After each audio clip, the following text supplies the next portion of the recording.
Clowns एक ऐसे जीव जो शायद पैरानॉर्मल और नॉर्मल के बीच कहीं होते हैं। कई लोगों को भूत प्रेत और आत्माओं से शायद इतना डर नहीं लगता जितना एक क्लाउन से लगता है। ये कहानी भी ऐसे ही एक क्लाउन की है जिसका कहर एक छोटे से शहर बैरक टाउन में कुछ ऐसा फैला कि वहां के लोगों ने घर से बाहर निकलना ही बंद कर दिया।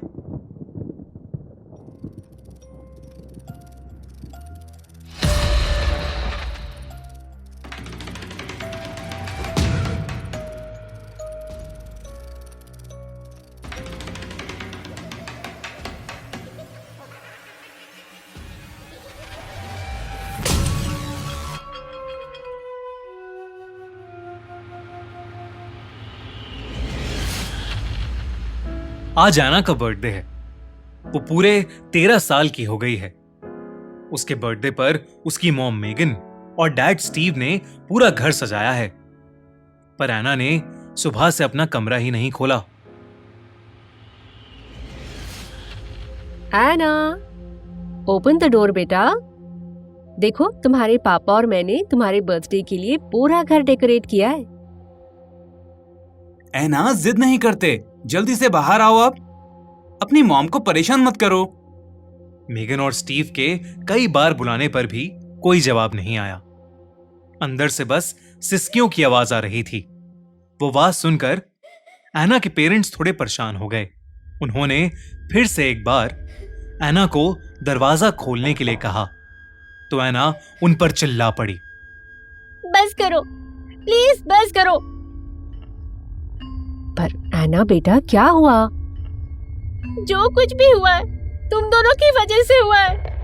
अब मैं जहाँ पहुँच गई हूँ वहां से वापस नहीं आ सकती। मुझे अकेला छोड़ दो, जाओ। एना अपने घर वालों पर चिल्लाते चिल्लाते रो पड़ी।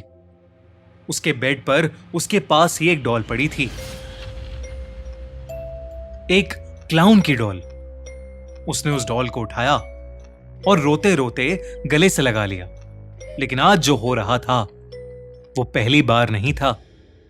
एना वैसे तो बहुत ही हंसमुख और खुश मिजाज किस्म की लड़की थी, पर करीब 3 महीने पहले जब उसे पार्क में खेलते हुए वो क्लाउन डॉल मिली थी, तब से वो दिन ब दिन अजीब होती जा रही थी। लोगों से ठीक से बात ना करना, अपने पेरेंट्स पर चिल्लाना और अपने रूम में घंटों घंटों तक खुद को लॉक कर देना। एना ने अपने सभी दोस्तों से बात करना भी छोड़ दिया था।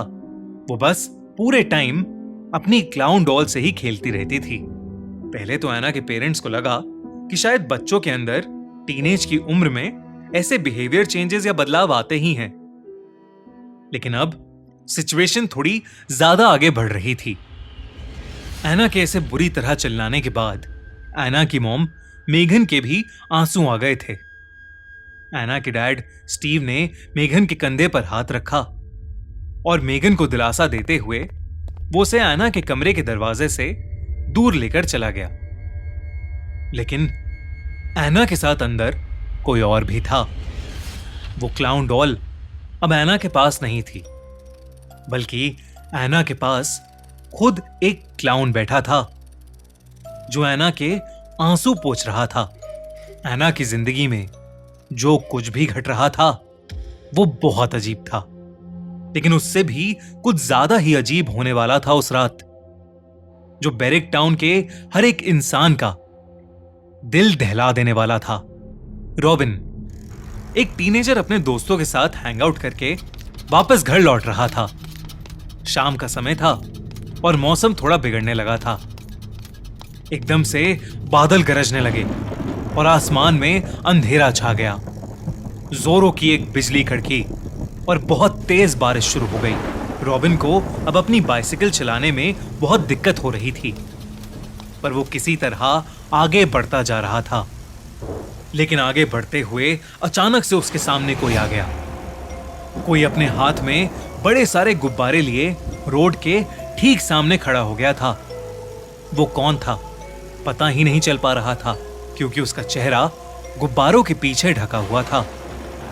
रॉबिन को कड़कती बिजली और बारिश में कुछ भी ठीक से नहीं दिख रहा था।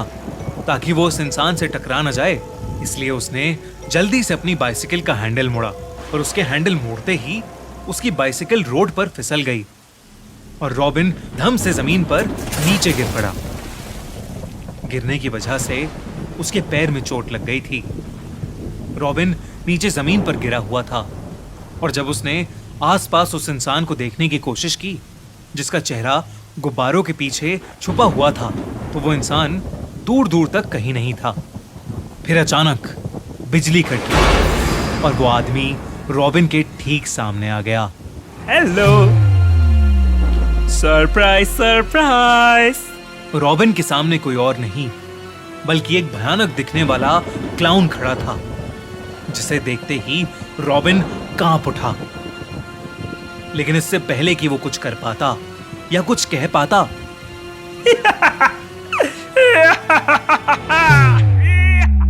जब रॉबिन देर रात तक घर नहीं आया तो रॉबिन के पेरेंट्स ने उसके बारे में सब जगह मालूम किया, पर कुछ पता नहीं लगा।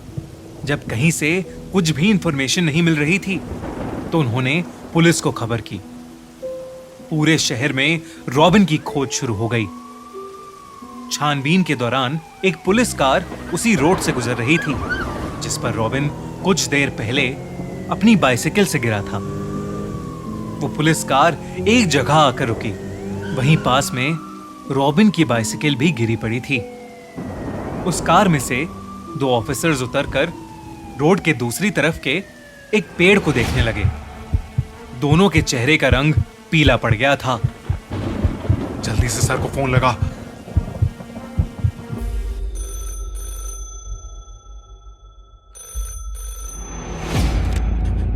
सर। हाँ बोलो। सर, यहाँ पर बहुत बड़ी प्रॉब्लम हो गई है। किसी ने उस बच्चे रॉबिन को मारकर पेड़ पर लटका दिया है। What? सर, आप जल्दी आ जाइए। रॉबिन मर चुका था। उसकी गर्दन से अब भी वही गुब्बारे लटके हुए थे जिसे वो क्लाउन अपने हाथ में लेकर घूम रहा था। एक और चौंका देने वाली बात ये थी कि रॉबिन के पूरे चेहरे पर एक क्लाउन का मेकअप लगा हुआ था। वहीं दूसरी ओर उस रात एना के चेहरे पर अब फाइनली एक मुस्कान थी और वो उसी डॉल जैसे दिखने वाले क्लाउन के साथ अपने कमरे में नाच रही थी। रॉबिन की मौत से पूरा बैरिक टाउन कांप उठा था, लेकिन किसे पता था कि रॉबिन की मौत तो बस एक शुरुआत थी। 15 साल के रॉबिन का इतनी बेरहमी से मर्डर हुआ था कि पूरा बैरिक टाउन बस उसी की बात कर रहा था। हर न्यूज चैनल पर बस रॉबिन की ही डेथ की न्यूज चल रही थी। कल रात हुए मर्डर से पूरा बैरिक टाउन शॉक में है। किसी ने एक 15 साल के लड़के को आधी रात में बेरहमी से मारकर एक पेड़ से लटका दिया। उस लड़के के चेहरे पर एक क्लाउन जैसा मेकअप भी पाया गया। आइए जानते हैं सीनियर ऑफिसर जेराल्ड से कि वो अब क्या एक्शन लेंगे। हम पूरी कोशिश कर रहे हैं। जिसने भी ये किया है वो जल्दी ही पकड़ा जाएगा। जॉनी भी टीवी पर न्यूज देख रहा था। जॉनी रॉबिन का दोस्त और क्लासमेट था। पिछली शाम मरने से पहले रॉबिन जॉनी के घर पर ही हैंगआउट कर रहा था। जॉनी भी रॉबिन की डेथ से घबराया पड़ा था। उसकी मॉम उसकी घबराहट को देखकर उसके पास आई और टीवी का चैनल चेंज कर दिया। बेटा, ये सब न्यूज देखना बंद कर। हम जरा रॉबिन के पेरेंट्स से मिलकर आ रहे हैं। तू बिल्कुल भी बाहर मत जाना, ओके? जॉनी के पेरेंट्स रॉबिन के घर के लिए निकल गए और जॉनी फिर से टीवी पर न्यूज लगाकर बैठ गया। लेकिन कुछ ही देर में टीवी के सारे सिग्नल चले गए।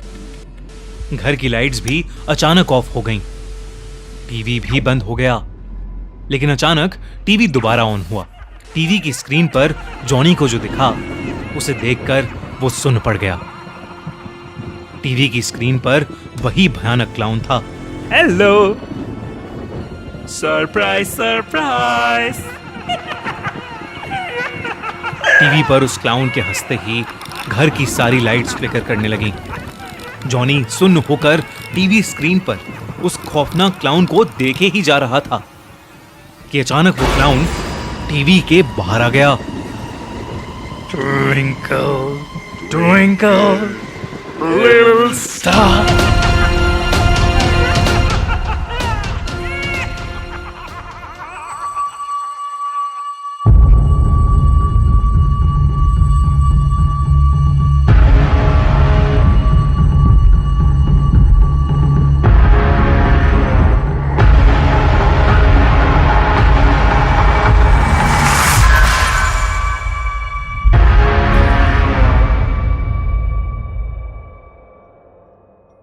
एना का घर अब भी सजा हुआ था।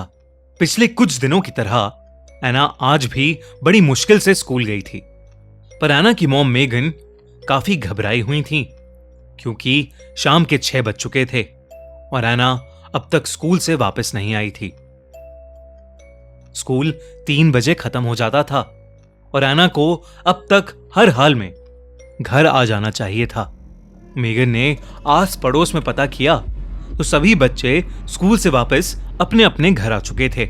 जो कुछ भी बैरक टाउन में चल रहा था उससे मेगन वैसे ही बहुत डरी हुई थी। उसने स्टीव को फोन मिलाया और उसे सब कुछ बताया। स्टीव भी मेगन की बात सुनकर बहुत घबरा गया था। वो फौरन ही एना को ढूंढने के लिए ऑफिस से निकल गया। वहीं दूसरी ओर जब जॉनी के पेरेंट्स घर वापस आए तो उनकी जान ही निकल गई। जॉनी घर के हॉल की सीलिंग से नीचे लटका हुआ था। उसके गले में कई सारे गुब्बारे बंधे थे और उसके चेहरे पर भी ठीक वैसा ही जोकर वाला मेकअप था जैसा रॉबिन के चेहरे पर था। बैरक टाउन में एक और मर्डर हो चुका था। जॉनी भी अब इस दुनिया को छोड़कर जा चुका था। लेकिन बैरक टाउन की पुलिस के हाथों अब तक एक भी सुराग नहीं लगा था। डिपार्टमेंट के सबसे होनहार ऑफिसर जेराल्ड को अभी कुछ महीनों पहले ही बैरक टाउन में ट्रांसफर किया गया था। जेराल्ड ने कई हाई प्रोफाइल मर्डर मिस्ट्रीज को सॉल्व किया था, लेकिन यह जेराल्ड का पहला केस था जहां उसे समझ नहीं आ रहा था कि आखिर ये मर्डर्स हो कैसे रहे हैं। मर्डर्स लोकेशन पर किसी के कोई फिंगरप्रिंट्स भी नहीं थे। एविडेंस के नाम पर भी थे तो बस कुछ अतरंगी से दिखने वाले गुब्बारे जिन पर अजीब से चेहरे बने थे। खैर, जेराल्ड को जो सवाल सबसे ज्यादा परेशान कर रहा था वो था उन बच्चों के चेहरे पर एक क्लाउन का मेकअप। जेराल्ड ने अपनी पूरी इन्वेस्टिगेशन टीम को शहर में जितने भी क्लाउन या सर्कस वाले थे उनके बारे में इंफॉर्मेशन निकालने के लिए कहा। उधर किसी के पास भी एना के बारे में कोई इंफॉर्मेशन ही नहीं मिल रही थी। स्टीव और मेगन डरे सहमे से पूरे बैरक टाउन में एना को ढूंढ रहे थे। तभी स्टीव का फोन बजा और उसके फ्रेंड पीटर ने उसे बताया कि एना को किसी ने बैरक टाउन ग्रेवयार्ड जाते देखा था। स्टीव और मेगन तुरंत बैरक टाउन ग्रेवयार्ड पहुंचे। उन्होंने देखा कि एना की बाइसिकल उस ग्रेवयार्ड के बाहर ही पड़ी है। वो फौरन अंदर गए। एना उस ग्रेवयार्ड के अंदर बैठी रो रही थी। उसके मुंह पर लाल पेंट से एक लंबी सी लाल लाइन पेंटेड थी जैसे किसी क्लाउन की स्माइल बनी हो। उसकी आंखों के पास काला पेंट था जो एना के आंसुओं से अब भी गीला था।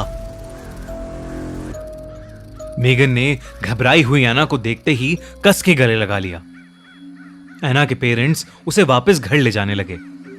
ग्रेवयार्ड से निकलते हुए एना ने जब एक नजर पीछे घुमाई तो उसे ग्रेवयार्ड के अंदर वही क्लाउन दिखा जो एक रात पहले उसके कमरे में उसके साथ नाच रहा था। उसने एना को मुस्कुराते हुए अपने हाथ के इशारे से बाय कहा। एना ने कुछ रिएक्ट नहीं किया और बस उस क्लाउन को देखती रही। तभी अचानक जोरदार बारिश शुरू हो गई और बिजली कड़कने लगी। उस बिजली की कड़क में वो साधारण सा दिखने वाला क्लाउन अचानक से वही खौफनाक क्लाउन बन गया जो रॉबिन और जॉनी को उनके मरने से पहले दिखा था। चीजें अब और भी ज्यादा पेचीदा होती जा रही थी। तभी ऑफिसर जेराल्ड को इस केस से जुड़ा अपना पहला ब्रेक थ्रू मिला। ऑफिसर जेराल्ड के केबिन में उसका एक टीम मेंबर आया और उससे बोला, एक क्लाउन के बारे में कुछ इंफॉर्मेशन मिली है। I think you should see it.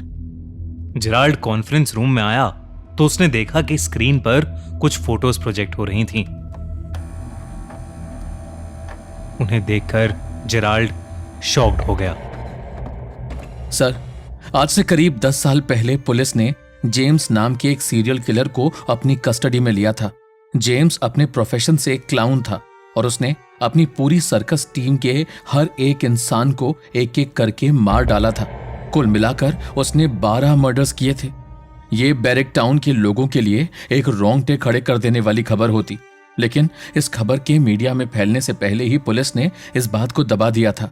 इस वजह से ज्यादातर लोगों को जेम्स के बारे में कुछ पता नहीं था। जेम्स मेंटली अनस्टेबल था, इसलिए उसे बैरिक टाउन के मेंटल असाइलम में रखा गया था। चौंका देने वाली बात यह थी कि हर एक आदमी जो जेम्स के हाथों मरा था, उसके चेहरे पर हूबहू वैसे ही क्लाउन का मेकअप था, जैसा आज 10 साल बाद रॉबिन और जॉनी के चेहरे पर पाया गया था। Bloody hell, let's go get him. Sir, एक बात और, इससे पहले कि उस पर कुछ कानूनी कार्रवाई हो पाती या उसके मोटिव्स का पता चल पाता, जेम्स ने मेंटल असाइलम के अंदर ही सुसाइड कर ली थी।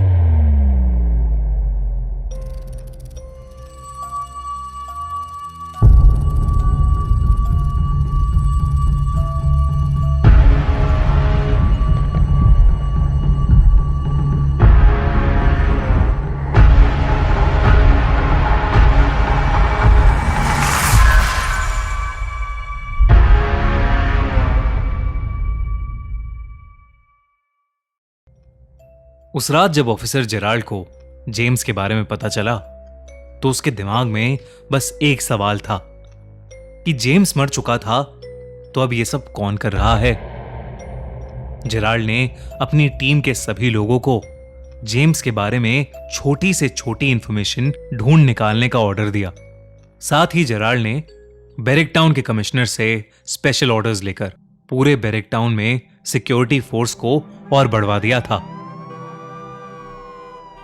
अब जगह जगह पुलिस की नाकाबंदी हो गई थी। शहर में जो कुछ भी हो रहा था उससे सभी लोग डरे हुए थे। एना के पेरेंट्स मेगन और स्टीव भी पिछली रात हुए इंसिडेंट से काफी डिस्टर्ब थे। उन्होंने जब एना से पूछा कि वो कल रात उस ग्रेवयार्ड के अंदर कैसे पहुंची, तो एना के पास कोई जवाब नहीं था। एना की बिगड़ती मेंटल हालत देख एना की मॉम मेगन ने उसे एक थेरेपिस्ट के पास ले जाने का फैसला किया। डॉक्टर रीटा बैरिक टाउन की एक रेनाउंड चाइल्ड थेरेपिस्ट थीं। वैसे तो वो उस दिन छुट्टी पर थीं, पर एना के पेरेंट्स की स्पेशल रिक्वेस्ट पर उन्होंने एना को अपने होम क्लिनिक पर ही बुला लिया था। मेगन ने एना को स्कूल से पिकअप किया और वो दोनों सीधा डॉक्टर रीटा की होम क्लिनिक पर चले गए। जब वो वहां पहुंचे तो एना ने अपने हाथ में वो क्लाउन डॉल ली हुई थी। मेगन ने एना को वो क्लाउन डॉल अंदर ले जाने से मना कर दिया और उस डॉल को वापस गाड़ी में रखकर वो दोनों अंदर चले गए। मेगन एना को डॉक्टर के रूम में छोड़कर बाहर आकर वेटिंग एरिया में बैठ गई। हेलो एना, मैं रीटा हूँ और मैं लोगों की मदद उन चीजों में करती हूँ जिन्हें वो शायद खुद समझ नहीं पाते। क्या तुम मुझसे शेयर करना चाहोगी कि तुम उस ग्रेवयार्ड में क्यों गई थी? एना ने डॉक्टर की तरफ आंख उठाकर भी नहीं देखा। वो बस चुपचाप बैठी जमीन को देखती रही। डॉक्टर रीटा फिर से एना से बात करने की कोशिश करने लगी। एना, तुम मुझसे कोई भी बात कर सकती हो, मुझे अपना दोस्त समझ सकती हो। स्कूल में तुम्हें कोई परेशान तो नहीं करता? डॉक्टर का यह सवाल सुनते ही शांत बैठी एना की आंखें बड़ी हो गईं। उसने डॉक्टर रीटा को देखा और उसके चेहरे पर हल्की सी हंसी आ गई। एना बोली, करते थे कुछ सीनियर्स, पर अब नहीं करेंगे। देखो एना, मैं समझती हूँ कि तुम्हारी एज में कभी कभी तुम अकेला भी महसूस कर सकती हो, पर आपसे किसने कहा कि मैं अकेली हूँ? डॉक्टर रीटा की एना से बात करने की सभी कोशिशें बेकार हो रही थीं। कुछ देर और ट्राई करने के बाद डॉक्टर रीटा ने एना को एक चॉकलेट दी और उसे बाहर भेजकर मेगन को अंदर बुला लिया। वो दोनों आपस में बात करने लगे, लेकिन रूम का दरवाजा हल्का सा खुला हुआ था। अंदर हो रही सारी बातें एना को भी सुनाई दे रही थीं। मैंने कुछ मेडिसिन प्रिस्क्राइब की हैं। बाकी डरने की कोई बात नहीं है, वो जल्दी ही ठीक हो जाएगी। डॉक्टर रीटा की इस बात को सुनकर एना को शायद बिल्कुल भी अच्छा नहीं लगा था, पर वो कुछ बोली नहीं और चुपचाप अपनी मॉम मेगन के साथ जाकर कार में बैठ गई। कार की बैक सीट पर उसकी एक क्लाउन डॉल पड़ी थी। जब एना की नजर कार के रियर व्यू मिरर पर पड़ी तो उसे ऐसा लगा कि जैसे वो डॉल एना को ही देख रही हो और उससे कुछ कहना चाह रही हो। एना की मॉम वापस जाने के लिए कार स्टार्ट करने ही वाली थी कि तभी एना ने अपनी मॉम से कहा कि वो अपना बैग डॉक्टर के रूम में भूल आई है।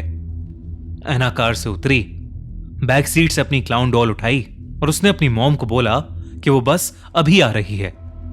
एना उस क्लाउन डॉल को अपने हाथ में लिए डॉक्टर रीटा की होम क्लिनिक के अंदर चली गई। क्या हुआ बेटा? एना कुछ नहीं बोली और सीधा अपने स्कूल बैग की तरफ आगे बढ़ी। उसने अपने बैग से एक कैंची निकाली और सीधा डॉक्टर रीटा की गर्दन में घुसा दी।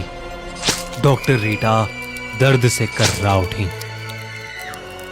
लेकिन उस दिन उनका पूरा स्टाफ छुट्टी पर था। उनकी आवाज सुनने वाला वहां कोई नहीं था। एना बार बार उस कैंची से डॉक्टर रीटा की गर्दन को स्टैब करने लगी। डॉक्टर रीटा अपनी बेबसी में बस एना के चेहरे को सुन्न होकर देख रही थीं। खून की छींटें एना के मुंह पर जा रही थीं, लेकिन एना रुक ही नहीं रही थी। एना पागल हो चुकी थी। मुझे ठीक करेगी तू?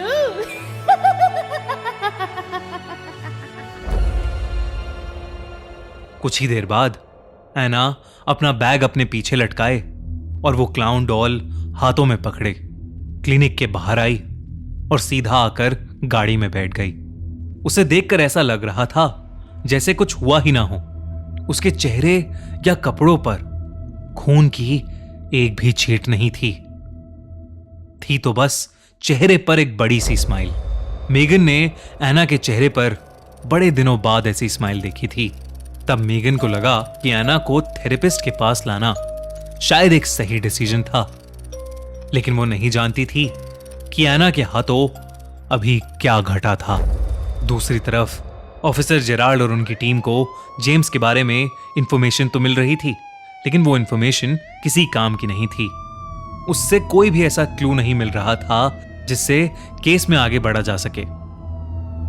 इतना ही नहीं, वो गुब्बारे जो एकमात्र सबूत थे वो भी बैरक टाउन या बैरक टाउन के आसपास की किसी भी शॉप पर अवेलेबल नहीं थे। कोई उस तरह के गुब्बारे बेचता ही नहीं था। पुलिस के पास कोई क्लू नहीं था और शहर में एक और मर्डर हो चुका था, लेकिन इस बार किसी टीनेजर का नहीं, बल्कि शहर की एक रेनाउंड थेरेपिस्ट डॉक्टर रीटा का। अगली सुबह जब डॉक्टर रीटा की केस फाइल ऑफिसर जेराल्ड के पास आई तो जेराल्ड ने देखा कि डॉक्टर रीटा के चेहरे पर भी सेम वैसा ही क्लाउन मेकअप है। जेराल्ड को कुछ समझ नहीं आ रहा था कि तभी जेराल्ड का ध्यान डॉक्टर रीटा की केस फाइल में लिखे एक नाम पर गया, जिसे देखकर वो चौंक उठा। रिपोर्ट के अंदर डॉक्टर रीटा की लास्ट कंसल्टेशन का बिल था, जिस पर लिखा था मेगन स्टैनली, एना की मॉम का नाम। ऑफिसर, फौरन मेरी गाड़ी निकालो। सर, आपने केस फाइल में ऐसा क्या देखा? और हम मेगन स्टैनली के घर क्यों जा रहे हैं? मेगन का इस सब से क्या लेना देना? कुछ देर और रुको, सब समझ आ जाएगा। और अगर मेरा शक सही है तो वो किलर आज ही हमारी कस्टडी में होगा। कुछ ही देर में जेराल्ड एना के घर पर पहुंच चुका था। जेराल्ड ने कार से उतरकर एना के घर की डोरबेल बजाई और एना की मॉम मेगन ने दरवाजा खोला। जी, आप? मैं सीनियर पुलिस इंस्पेक्टर जेराल्ड। आप ही मेगन स्टैनली हैं? हाँ, मैं ही मेगन हूँ। पर क्या हुआ officer? Is everything okay? Barrack town में जो मर्डर्स हो रहे हैं उसके बारे में तो आप जानते ही होंगी। जी। उसी से रिलेटेड कुछ पूछताछ करनी थी। क्या मैं अंदर आ सकता हूं? इतना कहते ही जेराल्ड खुद ही घर के अंदर घुस गया। साथ में उसका एक ऑफिसर भी था। घर को इन्वेस्टिगेट करते हुए जेराल्ड के पहले सवाल शुरू हो गए थे। कल शाम आप कहाँ थी? हम लोग एक डॉक्टर के पास गए थे, हम कौन? मैं और मेरी बेटी। डॉक्टर रीटा के पास?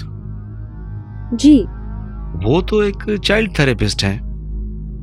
हाँ, मेरी बेटी कुछ दिनों से अजीब सा बिहेव कर रही है, इसीलिए डॉक्टर रीटा को दिखाने गए थे। वैसे आपकी बेटी दिखाई नहीं दे रही। वो तो स्कूल गई है। अच्छा, क्या नाम है उसका? एना। क्या मैं उसका कमरा देख सकता हूँ? जी। जेराल्ड एना के रूम में घुसकर छानबीन करने लगा। एना के बेड के नीचे जेराल्ड को एक पुराना सा दिखने वाला वुडन बॉक्स मिला। ये वुडन बॉक्स ये आपका है? नहीं, मैं भी इसे पहली बार देख रही हूँ। वो वुडन बॉक्स एना को उसी दिन मिला था जिस दिन उसे वो क्लाउन डॉल पार्क में पड़ी मिली थी। उस क्लाउन डॉल पर एक नोट भी था जिस पर लिखा था, आई मिस्ड यू किडो, यानी मैंने तुम्हें मिस किया। और उस नोट के पीछे एक एड्रेस लिखा था। उस एड्रेस को फॉलो करते करते एना एक दुकान पर पहुंची, एक पुरानी कॉस्ट्यूम्स की दुकान। वो जब उस शॉप के अंदर गई तो वो दुकान एकदम खाली थी। बस एक बूढ़ा सा दुकानदार था जो एना को देखते ही बोला, वेलकम बेटा, वेलकम। वो हमेशा कहता था कि तुम एक दिन जरूर आओगी। मुझे 1 मिनट दो, मैं अभी आया। वो दुकानदार अंदर गया और उसने एक वुडन बॉक्स बाहर लाकर एना के हाथों में थमा दिया। तब से वो वुडन बॉक्स एना के पास ही था। उसने सबसे छुपाकर उस बॉक्स को अपने बेड के नीचे रख दिया था, लेकिन जेराल्ड की तेज नजरों ने उस बॉक्स को ढूंढ लिया था। जेराल्ड ने अपने ग्लव्स पहने और उस वुडन बॉक्स को ओपन किया। उस बॉक्स की चीजें देखते ही जेराल्ड की आंखें बड़ी हो गईं। उस बॉक्स के अंदर बहुत सारा अजीबोगरीब सामान था, फेस पेंट और मेकअप का सामान, एक कॉस्ट्यूम जो शायद किसी सर्कस के क्लाउन की थी। जेराल्ड ने जब पूरा बॉक्स ठीक से देखा तो उसके होश उड़ गए। उस बॉक्स के अंदर वही गुब्बारे मिले जो हर मर्डर साइट पर विक्टिम्स के गले से बंधे मिले थे। जेराल्ड ये सब देखकर सुन सा पड़ गया था। उसी डब्बे में एक वीडियो टेप भी था। जेराल्ड ने एना के रूम में रखे टीवी पर जब वो वीडियो टेप चलाया तो उस वीडियो में एक नॉर्मल सा दिखने वाला क्लाउन एक छोटी सी लड़की से बात कर रहा था। हेलो, सरप्राइज सरप्राइज, कैसा लगा मेरा एक्ट? उस क्लाउन ने यह कहकर उस छोटी सी बच्ची को गोद में उठा लिया और उसके साथ हंसते हुए खेलने लगा। फिर जब उसने अपना मास्क उतारा तो उस मास्क के नीचे जेराल्ड को जेम्स का चेहरा दिखा, वही सीरियल किलर जिसने 10 साल पहले सुसाइड की थी। आप जेम्स को तो जानते ही होंगे। नहीं तो क्यों? ठीक आज से 10 साल पहले जेम्स नाम का एक सीरियल किलर पकड़ा गया था। जो मर्डर अभी हो रहे हैं वो भी बिल्कुल उसी तरह से लोगों के मर्डर्स करता था, पर उसने 10 साल पहले ही सुसाइड कर लिया था। पर ऑफिसर, आप ये सब मुझे क्यों बता रहे? मेरा इन सब से क्या लेना देना? मुझे लगता है कि अब 10 साल के बाद मर्डर वो नहीं कर रहा है बल्कि आपकी बेटी कर रही है। What nonsense! ये क्या बोल रहे हैं आप? आई एम सॉरी, आपकी बेटी नहीं, जेम्स की बेटी। जेराल्ड की ये बात सुनकर मेगन की रूह कांप गई। असल में एना अडॉप्टेड थी। मेगन और स्टीव को कोई बच्चा नहीं हो रहा था और इसीलिए उन्होंने एक ऑर्फनेज से एना को अडॉप्ट किया था। लेकिन मेगन या स्टीव को यह नहीं पता था कि वो एक सीरियल किलर जेम्स की बेटी थी। मेगन ने जेराल्ड को पूरी बात बताई। जेराल्ड ने तब मेगन को बताया कि एना का असली नाम जेन था और उस वीडियो टेप में जेम्स किसी और के साथ नहीं बल्कि अपनी बेटी जेन के साथ ही खेल रहा था। जेन की असली मदर और अपनी बीवी को भी जेम्स ने ही मार डाला था। जब जेम्स ने मेंटल अजाइलम में सुसाइड की थी तो जेन सिर्फ 3 साल की थी इसलिए जेन को ऑर्फनेज में डाल दिया गया था, जहां से मेगन और स्टीव ने उसे अडॉप्ट कर लिया और उसको एना नाम दे दिया। जेराल्ड ने मेगन को यह भी बताया कि पिछली शाम डॉक्टर रीटा का भी मर्डर हो गया था, जिसे सुनकर मेगन के होश उड़ गए। जेराल्ड ने बताया कि जब उनकी केस फाइल में उसे मेगन का नाम दिखा तो उसे एना की ऑर्फनेज के अडॉप्शन पेपर्स की याद आ गई। लेकिन इन सब का शहर में हो रहे मर्डर से क्या रिलेशन है? मतलब साफ है, एना अपना दिमागी संतुलन खो चुकी है और वो अपने मरे हुए बाप की तरह लोगों को मार रही है। सब के सब टीनेजर्स जिनका मर्डर हुआ है वो उसके स्कूल में ही पढ़ते थे। और फिर डॉक्टर रीटा का मर्डर, जो एना से मिलने के बाद किसी से नहीं मिली। सब कुछ एना की तरफ ही सिग्नल करता है। और वो एक छोटी सी लड़की है, वो ये सब कैसे? वो तो उसी से पूछना पड़ेगा। ऑफिसर, फीमेल ऑफिसर को भी बैकअप के लिए एना के स्कूल बुला लो। Let's go. जेराल्ड एना के घर से उसके स्कूल के लिए निकल गया। जेराल्ड को लगा कि उसे अब सारे क्लूज मिल चुके हैं, लेकिन एना के घर के गार्डन में पड़ी वो क्लाउन डॉल उसकी आंखों से नजरअंदाज हो गई थी।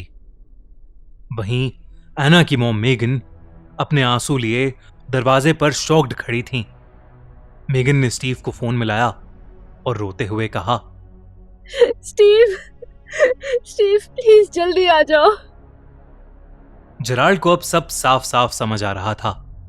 उसे यकीन हो गया था कि एना ही इन सब मर्डर्स के पीछे है, पर उसके मन में एक बात अभी भी खटक रही थी कि 13 साल की एना को ऐसा क्या हुआ जो उसने इस तरीके से इतने भयानक मर्डर्स किए, और वो वुडन बॉक्स उसके पास कहां से आया। इन्हीं सवालों की तलाश में जेराल्ड अपनी टीम के साथ पहुंच चुका था एना के स्कूल। पर एना अपनी क्लास में नहीं थी। इनफैक्ट वो स्कूल में कहीं भी नहीं मिल रही थी। जेराल्ड की टीम की एक फीमेल पुलिस ऑफिसर जब गर्ल्स वॉशरूम के अंदर गई तो उसे कुछ बेहद अजीब दिखा। वॉशरूम के शीशे पर खून से लिखा था, हेलो, सरप्राइज सरप्राइज। उस फीमेल ऑफिसर ने जैसे ही ये पढ़ा, उस वॉशरूम में किसी लड़की के अजीब तरीके से हंसने की आवाजें आने लगीं।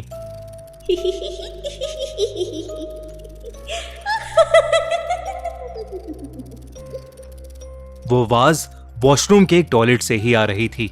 जब उस फीमेल ऑफिसर ने नीचे झुककर उस टॉयलेट की ओर देखा तो उसे वहां एक लड़की के पैर दिखे, लेकिन तभी उस टॉयलेट का दरवाजा खुला और सीधा उस फीमेल ऑफिसर के मुंह पर जा लगा, जिससे वो नीचे गिर पड़ी।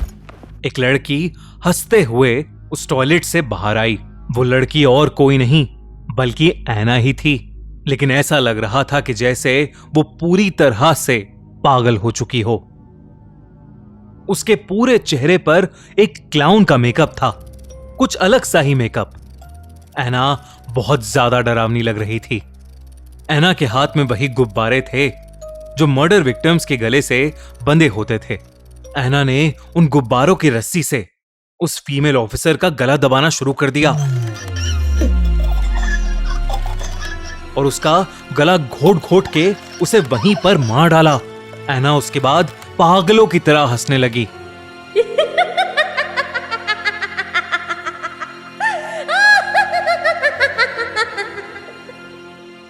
वॉशरूम से आ रहे शोर को सुनकर जेराल्ड की टीम उस वॉशरूम के अंदर गई और उन्होंने एना को अरेस्ट कर लिया। उसे फौरन पुलिस स्टेशन लेकर आया गया। उसे इंटेरोगेशन रूम में बिठाकर बांध दिया गया, लेकिन वो फिर भी पागलों की तरह हंसती जा रही थी।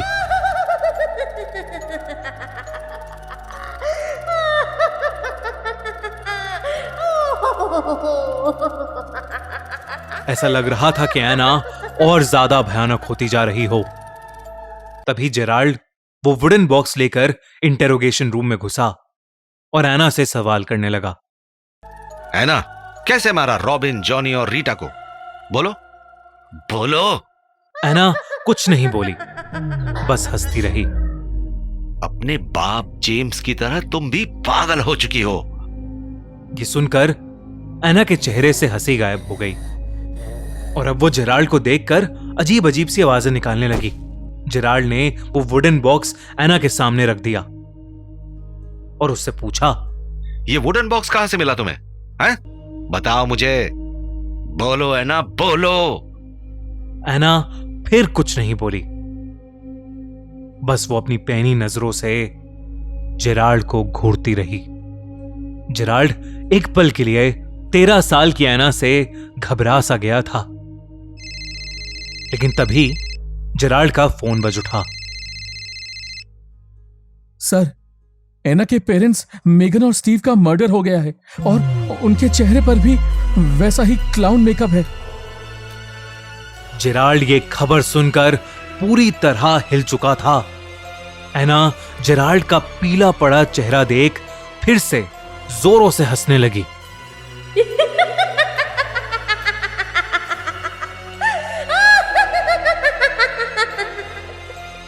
जेराल्ड सुन्न पड़ गया था।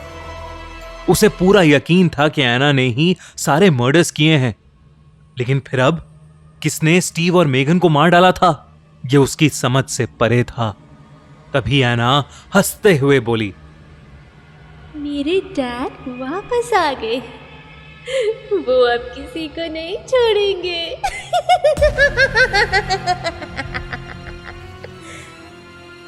एना ये कहते ही पागलों की तरह हंसने लगी। ऐसा लग रहा था कि जैसे उसकी हंसी की आवाज पूरे पुलिस स्टेशन में गूंज रही हो। अचानक से इंटेरोगेशन रूम में रखे उस वुडन बॉक्स ने आग पकड़ ली और वो जलने लगा। पुलिस स्टेशन की सारी लाइट्स तेजी से जल बुझ होने लगीं। उस आग में जलते वुडन बॉक्स की रोशनी में एना को फिर वही भयानक क्लाउन दिखा। उस क्लाउन ने मुस्कुराते हुए एना की तरफ वेव किया। इस बार एना को उस क्लाउन में जेम्स की झलक दिख रही थी और एना ने भी मुस्कुराते हुए जेम्स को, यानी उस क्लाउन को वापस वेव किया और दोनों एक दूसरे को देखकर जोरों से हंसने लगे।